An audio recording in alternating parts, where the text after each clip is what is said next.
Pria ini memasak mie termahal di Korea setiap hari, tetapi ia tidak pernah memakannya sedikit pun. Dia hanya memotret mie tersebut dan mengunggahnya di media sosial. Namun alasan sebenarnya adalah sesuatu yang lain. Dia ingin menyembunyikan identitas aslinya. Selama 8 tahun terakhir, setiap tahun ia memilih satu orang secara acak sebagai targetnya. Tetapi polisi tidak pernah mencurigainya karena semua kejahatannya tersembunyi di balik mie dan unggahan media sosial. Bahkan keluarga korban mengira orang yang mereka cintai masih hidup karena ia terus menggunakan ponsel mereka untuk memposting pembaruan dan mengatur lokasi ponsel ke negara lain. Hal pertama yang dilakukannya adalah mendapatkan ponsel korban. Untuk itu, ia sering berkeliaran di bus malam, di mana orang-orang yang lelah atau mabuk biasanya menjatuhkan ponsel mereka. Metode itu agak lambat, tetapi paling aman, karena dengan cara itu, tak seorang pun akan mencurigainya. Setelah mendapatkan ponsel, ia akan mengumpulkan semua informasi tentang korban. Kali ini ia menemukan ponsel seorang gadis imut. Ia mencoba banyak kata sandi, namun tidak satupun berhasil. Ia kemudian menghantamkan ponsel itu ke sudut meja. Gadis itu sedang mabuk saat itu dan tidur pulas. Saat bangun, ia menyadari ponselnya menghilang, lalu menelpon nomornya dan suara perempuan menjawab. Tapi sebenarnya itu pria yang sama yang menggunakan aplikasi pengubah suara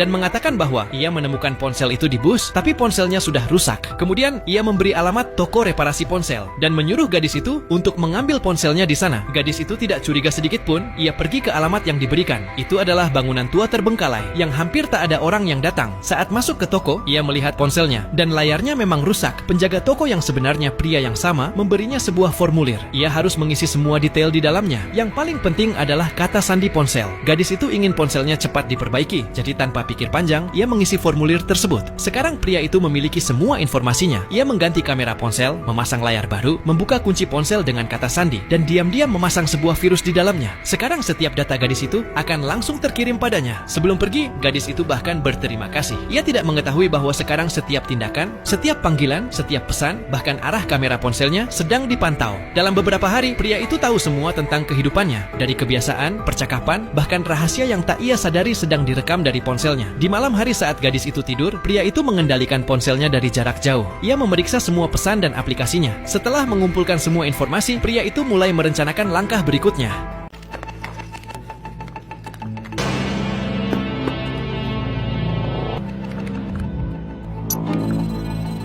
오, 잘 됐네요. 새 거 같아요.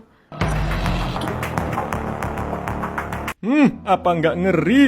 Semuanya bisa dilihat lur, chattingan, video callan, lokasi terkini, lagi PUBG-an, live TikTok shop, semuanya lah pokoknya lah. Dan ini baru permulaan lur. Bahkan ketika lagi dipakai, Junyoung masih bisa melihat dari kamera dan juga mendengar suara dari speakernya. Setelah itu dengan beraninya Junyoung mendatangi cafe Mizi saat Nami bekerja, dan dengan lihainya dia mengucapkan atau melakukan tindakan yang berhubungan dekat dengan Nami. Contohnya lur, kayak milih minuman yang gak ada di menu dan itu minuman favoritnya si Nami, atau sesimpel main PUBG agar dilihat oleh Nami yang memang tiap hari main PUBG. 혹시 자드웨이드는 지금 없나요? 감사합니다. Saat pulang, Junyoung masih terus memantau Nami. Bahkan ketika dia tidur, Junyoung membuka banyak aplikasi dari HP-nya. Tak henti-hentinya Junyoung mengawasi setiap gerak-gerik Nami dan mendapatkan banyak informasi seperti alamat kosnya, kode masuk pintu gedung kos-kosannya, urutan naik transportasi ke kantor, total saldo, Mafa, Mifa, hobi, sampai ke daftar orang-orang terdekatnya Nami. Yang jadi masalah lur, Junyoung menulis bahwa orang-orang terdekatnya itu harus disingkirkan. Lalu dia mengganti background laptopnya dari yang semula adalah korban wanita sebelumnya menjadi Nami.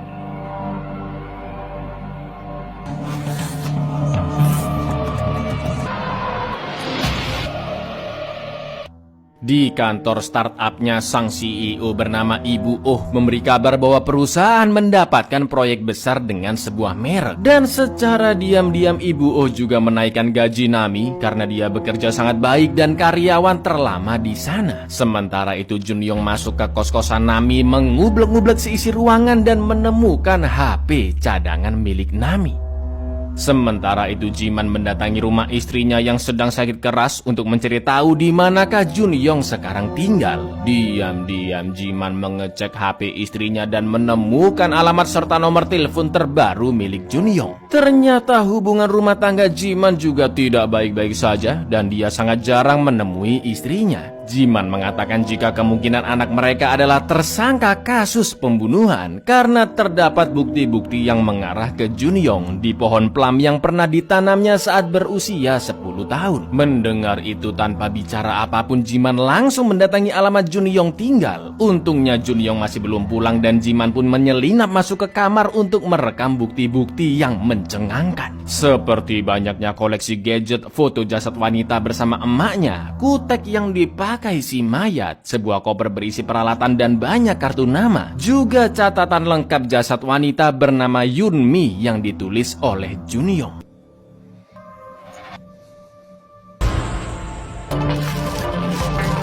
Di saat yang sama, Junyong yang baru sampai kosannya melihat ada semacam kawat di depan pintu. Curiga ada orang di dalam kosannya, Junyong pun mengintip lewat jendela belakang dan melihat ayahnya yang sedang memeriksa seisi kosan. Gak pakai lama, Junyong pun langsung chat ayahnya dan juga mengirimkan foto dirinya yang sedang mengintai. Junyong terus mengirimkan foto demi foto dari tempatnya bersembunyi yang membuat Jiman terpancing dan mengejarnya. Saat ayahnya teralihkan, dengan cepat Junyong mengambil semua barang-barang pentingnya dan langsung kabur dari sana.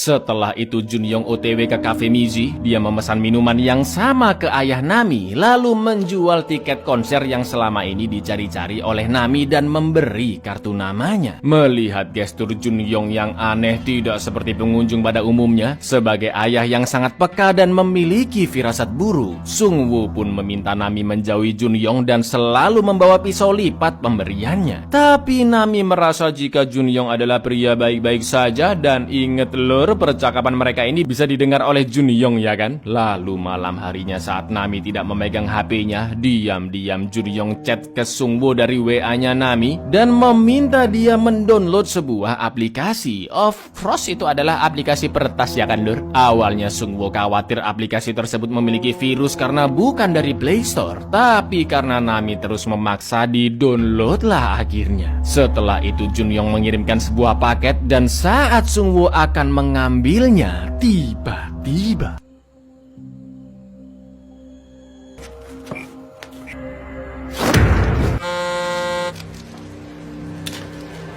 sementara itu di pegunungan yang sama, polisi menemukan banyak mayat wanita lainnya yang jika ditotal berjumlah 7 wanita, dan Jiman masih merahasiakan bukti di HP-nya jika putranya adalah pelaku sebenarnya.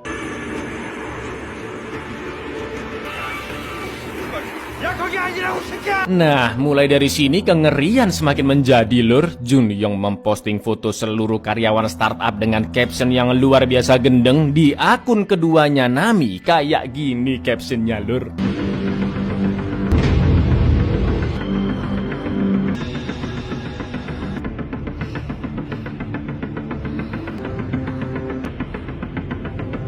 Jelas Nami pun langsung OTW ke kantor dan terlihat rekan-rekan kerjanya yang menatap dengan sinis. Nami bersumpah dia tidak mengunggah postingan tersebut dan mengatakan jika sepertinya dia telah diretas. Akan tetapi sang CEO Buoh nggak percaya omong kosong tersebut. Dia sangat marah dan terpukul karena proyek besar dibatalkan, perusahaannya pun bangkrut seketika, dan karyawan yang paling dipercaya telah berkhianat. Satu persatu orang-orang terdekat dari Nami pun berhasil disingkirkan oleh Junyong. 메인 이벤트 하기로 한 거 다 취소됐어요. 다시 살아나기로.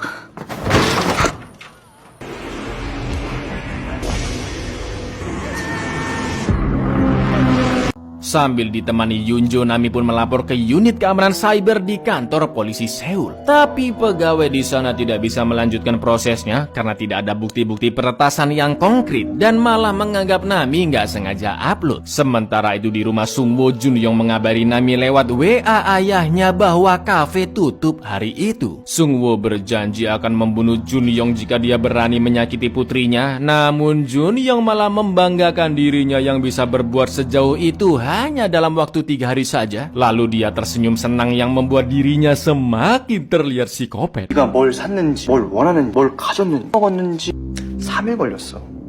3일.